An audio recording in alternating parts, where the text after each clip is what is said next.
నమస్తే అన్న, అందరికీ నమస్కారం. మనం ఇప్పుడు కడప జిల్లా ఒంటిమిట్ట మండలం ఏకశిల నగరంలో అయితే ఉన్నామన్నమాట. అలాగే టీటీడీ వారు శ్రీరామనవమి బ్రహ్మోత్సవాలకు మనం చూసుకుంటే అన్ని ఏర్పాట్లు అయితే చేస్తూ ఉన్నారు. ఇప్పుడు మనం ఒంటిమిట్ట ఏకశిల నగరానికి అయితే వెళుతూ ఉన్నాం. రాజంపేట నుంచి అయితే నేను ఒంటిమిట్టకి అయితే వస్తూ ఉన్నాను. అలాగే ఒంటిమిట్టలో మనం చూసుకుంటే బందారుపల్లి క్రాస్ ఉంది కదా, అక్కడ నుంచి అయితే ఏర్పాట్లు అయితే చేస్తూ ఉన్నారనమాట. లైటింగ్ సిస్టమ్ కానీ, లేకపోతే పందిళ్ళు వేయడం కానీ, వచ్చే భక్తులకు ఎటువంటి ఇబ్బంది కలగకుండా అయితే చూడండి, లైటింగ్ సిస్టమ్ కూడా అయితే అమ్మవార్ల బొమ్మలు, వినాయకుడి స్వామి బొమ్మలు. ఈ పక్కంతా వచ్చేసి ఒంటిమిట్ట చివర ఆ పైప్ వచ్చేసి సోమశిల బ్యాక్ వాటర్ నుంచి మొత్తం వాటర్ అయితే వస్తూ ఉందన్నమాట. అలాగే మనం చూసుకుంటే ఇక్కడ లైటింగ్ సిస్టమ్ అయితే ఇంకా పనులు జరుగుతూ ఉన్నాయి, ఇంకా టైం ఉంది కాబట్టి. ఆదివారం నుంచి మనం చూసుకుంటే శ్రీరామనవమి బ్రహ్మోత్సవాలు అయితే ప్రారంభమవుతాయి. శ్రీరాముడి కళ్యాణం మనం చూసుకుంటే భారతదేశం అంతటా శ్రీరామనవమి రోజు మాత్రమే కళ్యాణం జరుగుతుంది. కానీ ఇక్కడ మాత్రం ఏకశిల నగరంలో మనం చూసుకుంటే ఒంటిమిట్టలో వేరే తేదీన జరుగుతూ ఉంటుంది. అలాగే ఆ తేదీ ఏందనేది మీకు చెప్తాను చూడండి. మొత్తం లైటింగ్ సిస్టమ్ చూడండి, లైటింగ్ ఎంత పెడుతూ ఉన్నారో. అలాగే ఈ యొక్క చలువ పందిళ్ళు ఏదైతే ఉన్నాయో అవి కూడా పెడుతూ ఉన్నారు.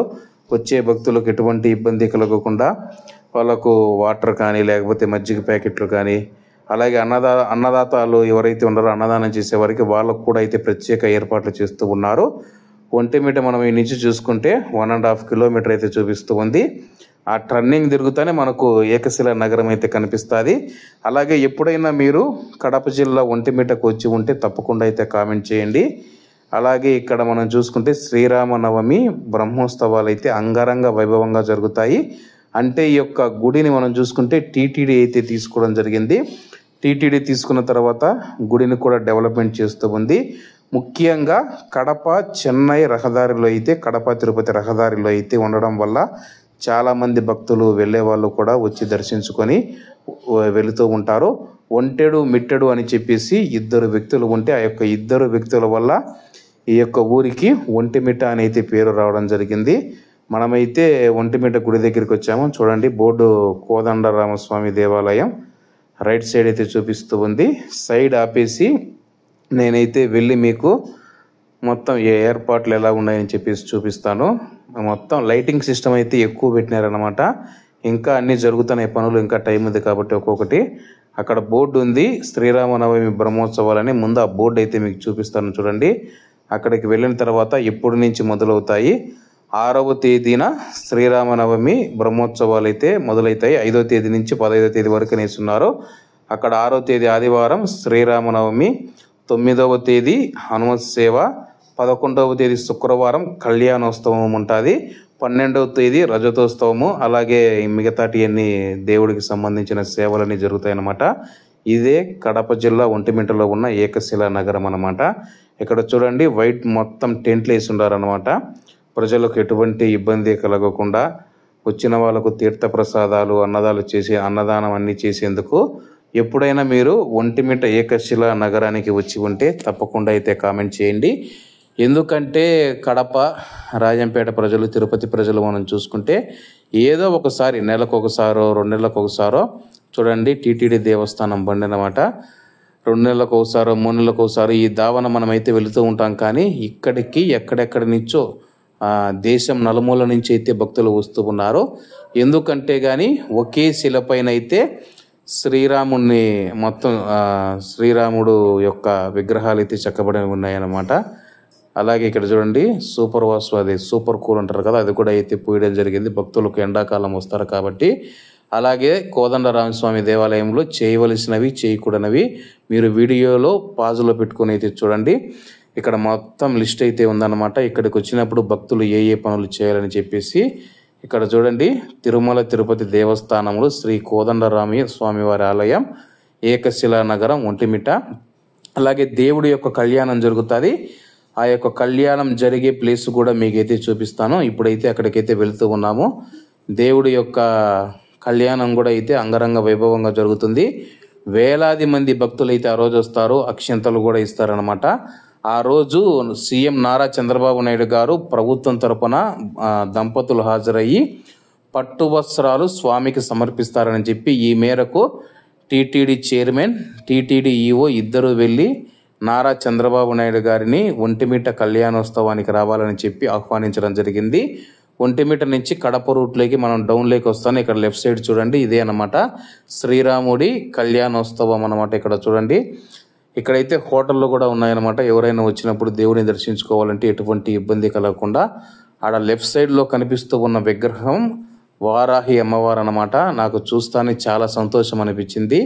వారాహి అమ్మవారి యొక్క విగ్రహము, అలాగే గుళ్ళు కూడా మనం చుట్టుపక్కల ఎక్కడైతే చూసి ఉన్నాం, కానీ ఇక్కడ అమ్మవారి విగ్రహం చూస్తూనే నాకు చాలా సంతోషం అనిపించింది. చూడండి, వారాహి అమ్మవారు.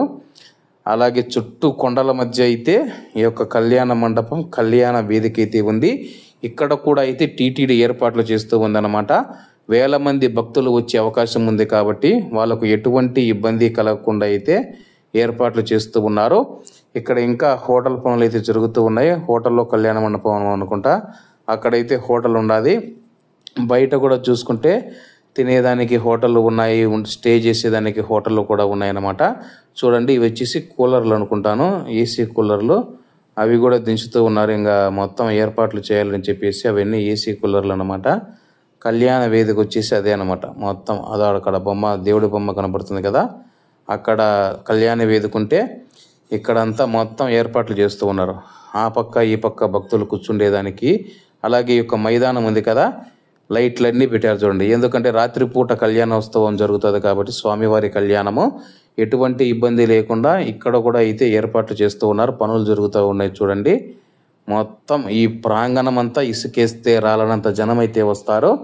మీరు కానీ ఈ వీడియో చూస్తూ ఉంటే ఎక్కడి నుంచి చూస్తూ ఉన్నారని చెప్పి తప్పకుండా అయితే కామెంట్ చేయండి. భద్రాచలంలో ఎలాగైతే కళ్యాణోత్సవం జరుగుతుందో ఇక్కడ కూడా అంగరంగ వైభవంగా ఒంటిమిట్ట ఏకశిలా నగరంలో అయితే జరుగుతుందన్నమాట. ఇది వచ్చేసి స్వామివారి ఆర్చి. మనము ఇప్పుడైతే బయటికి వస్తూ ఉన్నాము. అక్కడ వచ్చేసి కళ్యాణ వేదికకు ఎంట్రన్స్. మొత్తం ఆ గేట్లోంచి అయితే భక్తులు వెళ్తారు. ఇక్కడ నుంచి మనం బయటకు వస్తానే మెయిన్ రోడ్డు, లెఫ్ట్కు వెళితే కానీ కడప, రైట్కు వెళితే కానీ రాజంపేట, తిరుపతి అనమాట. నేను ఇంకొద్దిగా ముందుకు వెళ్ళి మీకైతే చూపిస్తాను. కళ్యాణ వేదిక ఏర్పాట్లు, పనులన్నీ జరుగుతూ ఉన్నాయి. అవతల నుంచి వద్దాం అనుకుంటే డోర్లు అయితే క్లోజ్ చేస్తున్నారన్నమాట. చూడండి, ఇప్పుడు ఇక్కడ నుంచి బాగా మీకు కళ్యాణ వేదిక కనపడుతూ చూడండి. ఈ పక్క ఆ పక్క రెండు పక్కల అయితే భక్తులు కూర్చునేందుకు అయితే ఏర్పాట్లు అయితే చేస్తూ ఉన్నారు. స్వామివారికి వచ్చే కళ్యాణోత్సవానికి వచ్చే భక్తులకు ఎటువంటి ఇబ్బంది కలగకుండా. ఎందుకంటే ఒకసారి ఇక్కడ రేకులు పెట్టడం వల్ల గాలివాన వచ్చి ఆ యొక్క రేకులు ఎగిరి చాలామంది మెడలు ఆ నుంచి పొట్టాన్ని కోసుకుపోయి 9-10 మందికి కూడా చనిపోయిన సంఘటనలు జరిగాయి. కాబట్టి అటువంటివి జరగకుండా ఉండేందుకు టీటీడీ వారు అయితే చాలా జాగ్రత్తలు తీసుకుంటూ ఉన్నారు. కాబట్టి ఎవరైనా స్వామివారి కళ్యాణోత్సవానికి వచ్చేవారు పిల్లలను తీసుకొని రాకుండా మీరు రావడం బెటర్. జనం విపరీతంగా వస్తారు కాబట్టి మీరు మీ పిల్లలను తీసుకొని రాకుండా మీరు వచ్చి స్వామివారి కళ్యాణాన్ని చూసి మీరైతే ఇంటికి వెళ్ళవచ్చు. పిల్లలతో వచ్చినారంటే కానీ ఇబ్బంది పడతారనమాట. ఇప్పటికైతే ఈ యొక్క ఏర్పాట్లు జరుగుతూ ఉన్నాయి. మరి పూర్తిగా ఇటు చూడండి, ఎక్కడ చూసినా కానీ ఇటువంటి చలువ పందిళ్ళు అయితే ఉన్నాయి. అక్కడ ఏదైనా తీర్థ ప్రసాదాలు కానీ, పానకం కానీ, నీళ్లు ఇచ్చేదానికనమాట. ఇక్కడ ఇది వచ్చేసి ఎండింగ్ అనమాట. కళ్యాణ వేదిక ఎండింగ్ ఇక్కడి వరకు ఉంది. ఆ మూట్లో నుంచి ఈ మూట్ల వరకు. ఎవరైనా స్వామివారి కళ్యాణం ఇంతకు ముందు ఎవరైనా చూసి ఉంటే తప్పకుండా కామెంట్ చేయండి. ఇదంతా కళ్యాణ వేదికకు సంబంధించిన పార్కింగ్ అనమాట. ఇవి వచ్చేసి అడుక్కు ఒకటి ఉన్నాయన్నమాట. ఇవి చలివేంద్రాలకు కానీ, లేదంటే పానకం ఇచ్చేదానికి కానీ, ఏదైనా వచ్చిన భక్తులకు ఇబ్బంది కలగకుండా మజ్జిగ, వాటర్ ప్యాకెట్లు ఇచ్చేందుకు. చూడండి, ఈ పక్క ఒకటి ఉండదా, ఆడ ముందు పక్క ఒకటి ఉన్నది, ఇలా అడుక్కు ఒకటి ఉన్నది అన్నమాట. కాబట్టి ఈ వీడియో మీకు నచ్చినట్లయితే తప్పకుండా లైక్ చేసి, షేర్ చేసి మన యొక్క ఛానల్ని అయితే సబ్స్క్రైబ్ చేసుకోండి. జై శ్రీరామ్. అందరికీ ముందుగా శ్రీరామనవమి పండుగ శుభాకాంక్షలు. అలాగే మన యొక్క ఛానల్ను సబ్స్క్రైబ్ చేసుకోండి, మరిన్ని వీడియోలు అయితే వస్తాయి. వీడియోను లైక్ చేయడం ద్వారా నాకైతే మరిన్ని వీడియోలు చేసేందుకైతే బాగా అనిపిస్తుంది.